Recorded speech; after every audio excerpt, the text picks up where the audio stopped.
यदि म तपाईँसँग सोध्छु पुरै आइपिएल हिस्ट्रीमा कुन टिमले सबैभन्दा गलत डिसिजन लिएछ भने तपाईँ कुन टिमको नाम लिनुहुन्छ? Delhi, RCB, Hyderabad, MI, CSK. तर यिनीभन्दा पनि धेरै रङ डिसिजन नि केकेआरले लिएछ। चाहे त्यो कुरा होस् क्रिस गेललाई 2011 मा रिलिज गर्नको लागि, अनि त्यसपछि सबैले थाहा छ क्रिस गेलले के ताण्डव गर्नुभयो त पुरै आइपिएलमा।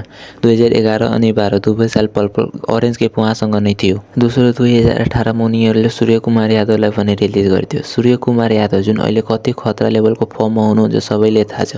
नेक्स्ट 360 भनेर उहाँलाई चिनिन्छ।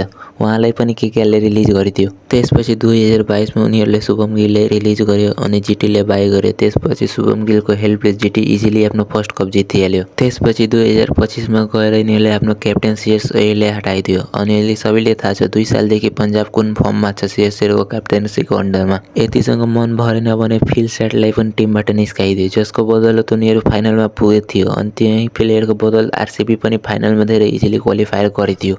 अनि मिचेल स्टार्क जुन म्याच केकेआर जुन प्लेयर्सको दममा 2024 को आइपिएल टाइटल जित्यो त्यो प्लेयर्सलाई रिलिज गरिदियो।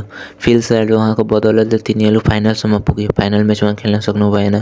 श्रेयस अय्यर जसको क्याप्टेन्सीको अन्डरमा केकेआर फाइनल जित्यो अनि मिचेल स्टार्क फाइनल म्याचमा उहाँको बौलिङ स्पेलको बिर्सिन सक्छ। हैदराबादको ब्याटिङ लाइनअपले उखालेर फालिदिनु भयो।